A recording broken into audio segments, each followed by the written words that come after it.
രാജ്യം 80ാം സ്വാതന്ത്ര്യദിനം ആഘോഷവേളയിൽ ദേശീയ ഗീതമായ വന്ദേമാതരത്തിന്റെ ആലാപനത്തെ ചൊല്ലി രാഷ്ട്രീയ പോരിന് കളമൊരുങ്ങിയിരുന്നു. AICC ആസ്ഥാനത്ത് വന്ദേമാതരം പൂർണ്ണമായി ആലപിച്ച നടപടിയെ രൂക്ഷമായ ഭാഷയിലാണ് ഇടതുപക്ഷം വിമർശിച്ചത്. സംഘപരിവാർ അജണ്ടകൾക്ക് കോൺഗ്രസ് പൂർണ്ണമായും കീഴ്പ്പെട്ടു കഴിഞ്ഞു എന്നതിന്റെ വ്യക്തമായ തെളിവാണ് AICC ആസ്ഥാനത്ത് നടന്ന സംഭവമെന്ന് ഡിവൈഎഫ്ഐ അഖിലേന്ത്യാ പ്രസിഡന്റും എംപിയുമായ A റഹീം ആരോപിച്ചു.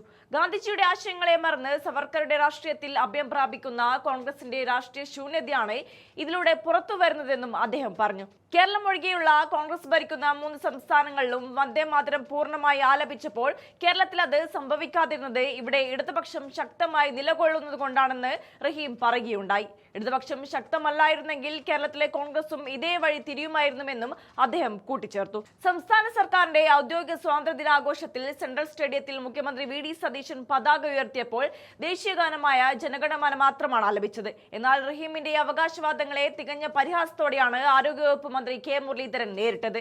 A റഹീമിന്റെ വാദങ്ങൾക്ക് കൃത്യവും ശക്തവുമായ മറുപടി നൽകിയ മുരളീധരൻ ഇമാതിരി തള്ളരുതെന്നാണ് തന്റെ പ്രിയ സുഹൃത്തിനോട് പറയാനുള്ളതെന്ന് കളിയാക്കി. മുഖ്യമന്ത്രി VD സതീശൻ സ്വാതന്ത്ര്യദിന ചടങ്ങിൽ വന്ദേമാതരം മുഴുവനായും പാടാനെത്തിയതായിരുന്നു എന്നും എന്നാൽ A റഹീമിനെ കണ്ട് ഭയന്നാണ് അദ്ദേഹം അതിൽ നിന്ന് പിന്മാറിയതെന്നും മുരളീധരൻ തമാശ രൂപേണ പരിഹസിച്ചു.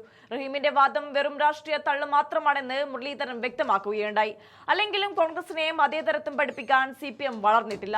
മുരളീധരൻ റഹീമിന് കൊടുത്ത മറുപടിയുടെ ഭാഗം ചേർക്കുന്നു, കാണാം.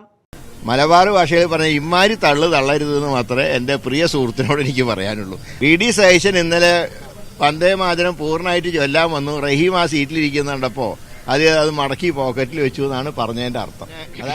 ഇന്നലത്തെ ഒരു രസകരമായൊരു പ്രസ്താവന എൻ്റെ ബഹുമാന്യ സുഹൃത്ത് ശ്രീ റഹീമിൻ്റെ ഭാഗത്തുണ്ടായി. അദ്ദേഹം പറഞ്ഞു, കോൺഗ്രസ് ഭരിച്ച 3 സംസ്ഥാനങ്ങളിലും വന്ദേമാതരം പൂർണ്ണമായിട്ട് പാടി, ഇവിടെ പാടാതിരുന്നത് ഇടതുപക്ഷത്തിനെ പേടിച്ചിട്ടാണെന്നൊരു കമന്റ് ഇന്നലെ പറഞ്ഞു. മലബാർ ഭാഷയിൽ പറഞ്ഞ ഇമ്മാരി തള്ളരുതെന്ന് മാത്രമേ എൻ്റെ പ്രിയ സുഹൃത്തിനോട് എനിക്ക് പറയാനുള്ളൂ. അതായത് VD സതീശൻ ഇന്നലെ വന്ദേമാതരം പൂർണ്ണമായിട്ട് ചൊല്ലാൻ വന്നു. റഹീം ആ സീറ്റിലിരിക്കുന്നുണ്ടപ്പോൾ അത് മടക്കി പോക്കറ്റിൽ വെച്ചു എന്നാണ് പറഞ്ഞതിൻ്റെ അർത്ഥം. അതാ ഞാൻ പറഞ്ഞു, ഇമ്മാരി മലബാർ ഭാഷയിൽ ഇമ്മാരി തള്ളരുത് എന്നാണ് അദ്ദേഹത്തോട് പറയാറ്.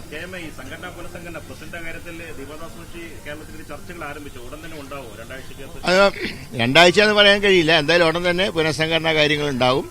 KPC പ്രസിഡന്റ് മാത്രമല്ല, MLA മാരായിട്ടുള്ള DCC പ്രസിഡന്റുമാരും തങ്ങളെ ഈ പദവിയിൽ നിന്ന് ഒഴിവാക്കണമെന്ന് ആവശ്യപ്പെട്ടിട്ടുണ്ട്. അതനുസരിച്ച് ഒരു പൊളിച്ചെഴുത്തുണ്ടാവും. അത് ദേശീയ നേതൃത്വമാണ് തീരുമാനിക്കേണ്ടത്. ഒറ്റ പദവി ഉണ്ടാവുന്നതാണ് പാർട്ടി ഫംഗ്ഷനിങ്ങിന് കുറെ കൂടെ നല്ലതെന്നുള്ള അഭിപ്രായമാണ് എനിക്കിപ്പോഴുള്ളത്. ഇല്ല, കമ്മിറ്റിയെ നിയമിച്ചിട്ടുണ്ടല്ലോ. കമ്മിറ്റി റിപ്പോർട്ട് വന്നാൽ നിയമിക്കും.